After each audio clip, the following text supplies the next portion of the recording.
빌립이 입을 열어 이 글에서 시작하여 예수를 가르쳐 복음을 전하니.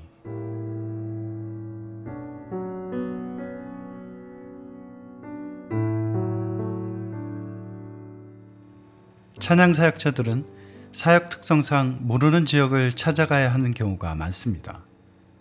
오래전 찬양 사역을 시작했을 때 제일 어려웠던 것 중 하나가 바로 이것이었습니다. 처음 가보는 곳을 지도만 보고 찾아가는 것은 생각만큼 쉽지 않습니다. 때로는 지도에는 분명 있는 길이 없거나 지도에도 없는 길이 나오기도 합니다. 그래서 사역을 떠나기 전 초청한 교회에 약도를 요청해서 지도와 약도를 번갈아 보며 길을 찾아가곤 했었습니다. 모든 길이 자세히 나와 있는 지도보다 꼭 필요한 길을 자주 다니는 사람의 설명을 곁들여 그린 약도가 길 찾기에 도움이 되는 경우가 많았습니다. 요즘에야 지도 볼 일이 없습니다. 내비게이션이 있기 때문이죠. 목적지만 입력하면 어떤 길로 가야 하는지, 시간은 얼마나 걸리는지, 어느 길이 막히고 어느 길이 시원히 뚫려 있는지를 한눈에 보여줍니다. 뿐만 아닙니다. 혹시 잘못된 길로 들어서게 되더라도 걱정할 필요가 없습니다. 목적지를 향해 되돌아갈 수 있는 길을 알려주기 때문입니다. 아무리 생각해봐도 참 편한 세상입니다. 오늘 본문이 있는 사도행전 8장에도 길을 찾고 있는 사람이 하나 나옵니다. 일어나 가서 보니 에디오피아 사람, 곧 에디오피아 여왕 간다게의 모든 국고를 맡은 관리인 네시가 예배하러 예루살렘에 왔다가 돌아가는데 수레를 타고 선지자 이사야의 글을 읽더라. 사도행전을 쓴 누가는 이 사람을 에디오피아 사람으로 여왕 간다게의 재정을 맡은 관리인 네시라고 적습니다. 당시 문화에 비추어 볼 때 왕궁에서 일하기 위해 남자가 거세를 하는 것은 드물지 않은 일이었습니다. 그렇다고 여기서 네시라는 말이 꼭 거세된 남자를 지칭한다고 볼 수는 없습니다.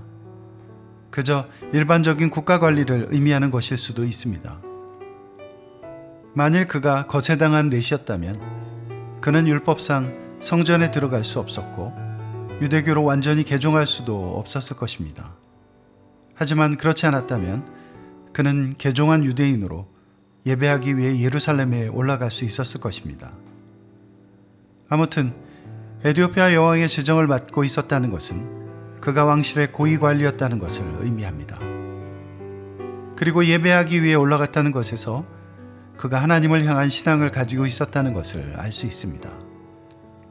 그런데 그 사람이 길을 찾고 있습니다. 무슨 길입니까? 에디오피아로 돌아가는 길입니까? 아닙니다.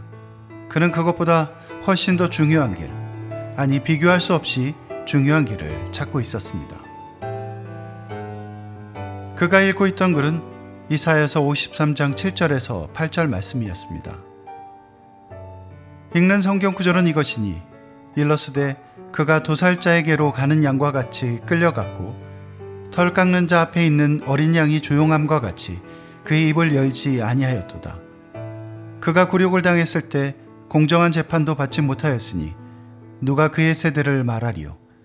그의 생명이 땅에서 빼앗김이로다 하였거늘. 이 말씀은 나중에 빌립이 풀어주듯 세상 죄를 지고 가는 예수님에 대한 예언의 말씀입니다. 하지만 안타깝게도 그는 그 말씀을 전혀 깨닫지 못하고 있었습니다. 사실 그의 깨닫지 못함은 이해할 만한 일입니다. 당시 유대교의 지도자들도 그 구절에 대해서 의견이 일치하지 않았기 때문입니다. 어떤 사람들은 그 말씀에 나오는 죽임당한 양이 이스라엘이라고 생각했습니다. 하지만 이사야 자신을 가리킨 것이라고 해석하는 사람들도 있었습니다. 또 다른 사람들은 그것이 메시아를 의미한다고 믿었습니다. 그러니 지도해주는 사람이 없으니 어찌 깨달을 수 있느냐고 한탄한 것도, 선지자가 이 말한 것이 누구를 가리킴이냐고 물었던 것도 이상한 일이 아니었습니다. 하지만 이런 사실들은 중요한 것이 아닙니다. 우리는 그가 여행하는 중에도 말씀을 읽고 있었다는 사실에 주목해야 합니다. 그는 진리를 사모하는 사람이었습니다. 세상에서의 성공에도 불구하고 그는 말씀을 통해 올바른 길 찾기를 쉬지 않았던 것입니다. 정말 중요한 것은 이미 그의 마음속에 있었습니다. 진리를 향한 열망. 당장은 깨닫지 못했어도 그는 말씀 속에서 그 길로 들어서고 있었던 것입니다. 이 사람은 오늘을 사는 우리에게 믿음의 도전을 줍니다. 어쩌면 우리도 그와 같은 처지에 있다고 할 수 있습니다. 오늘도 하나님께 예배하기 위해 모인 우리들은 하나님의 말씀을 듣습니다. 하지만 매주일 예배를 드리며 하나님의 말씀을 들어도 깨닫는 것이 별로 없습니다. 기억에 남는 것도 많지 않습니다. 읽어도 깨닫지 못했던 에티오피아의 관리는 바로 우리 자신이라 할 수 있습니다. 그런데 바로 이 지점에서 오늘 말씀은 우리에게 큰 힘이 됩니다. 설교는 듣지만 하나님의 말씀이 들리지 않습니다. 성경을 읽지만 말씀이 책 밖을 나서지 못합니다. 눈에만 머물지 우리 마음으로 들어오질 않는 것입니다. 하지만 우리에게 오늘 본문에 나오는 에티오피아 사람과 같은 열망이 있다면, 말씀 속에서 길을 찾고자 하는 소망이 있다면 걱정할 필요가 없습니다. 주의 사자가 빌립에게 말하여 이르되 일어나서 남쪽으로 향하여 예루살렘에서 가서로 내려가는 길까지 가라 하니, 주의 사자가 빌립에게 나타납니다. 그리고 특별한 일을 명합니다. 이것은 하나님의 직접적인 개입을 의미합니다. 하나님께서 그 에티오피아 사람을 위해 빌립을 예비하신 것입니다. 29절을 보면 한 걸음 더 나아갑니다. 성령이 빌립더러 이르시되 이 수레로 가까이 나아가라 하시거늘. 하나님은 빌립을 예비하실 뿐 아니라 다가가야 할 순간까지 알려주십니다. 가장 적당한 시간에, 그러니까 마음을 열고 성경의 가르침을 받아들일 수 있는 최적의 순간에 빌립을 이끄신 것입니다. 모든 믿음의 깨달음은 성령님의 개입하심 없이는 불가능합니다. 성령님은 우리를 가르치시는 분이십니다. 우리는 성령님의 사역을 통해 말씀을 깨닫고 진정한 믿음을 갖게 됩니다. 그런데 우리를 도우시는 성령님은 너무나 세밀하신 분입니다. 우리에게 꼭 필요한 사람들과 때를 정하셔서 그들을 보내시고 하나님의 말씀을 깨닫게 하십니다. 빌립은 복음을 전합니다. 빌립이 입을 열어 이 글에서 시작하여 예수를 가르쳐 복음을 전하니. 빌립은 에티오피아 내시가 읽고 있던 글에서 시작합니다. 하지만 결국 빌립이 가르친 것은 예수였습니다. 복음을 전한 것입니다. 이것은 성경에 관한 매우 중요한 진리를 보여줍니다. 모든 성경, 구약 창세기부터 신약 요한계시록에 이르는 모든 성경은 바로 예수 그리스도를 향하고 있다는 사실입니다. 성경은 모든 길을 세밀하게 그리고 있는 지도와 같습니다. 어떤 길은 에덴 동산에서 시작해 곧바로 예수 그리스도를 향해 나아갑니다. 하지만 때로 먼 길을 돌아가기도 합니다. 마치 애굽을 나온 이스라엘 백성들이 40년 동안 광야를 돌아 가나안에 이르듯 말입니다. 사실 애굽에서 가나안까지 거리는 산악지형임을 고려한다 해도 곧바로 가면 2주면 도착할 수 있는 거리였습니다. 그래도 빙둘러 가기라도 하면 다행입니다. 성경에는 끝내 길을 벗어나 잘못된 길에서 돌아오지 못하는 사람들의 이야기도 많이 나옵니다. 예수님을 배신했던 유다와 같이 말입니다. 우리도 마찬가지입니다. 성경을 통해 우리는 자신의 길을 찾아야 합니다.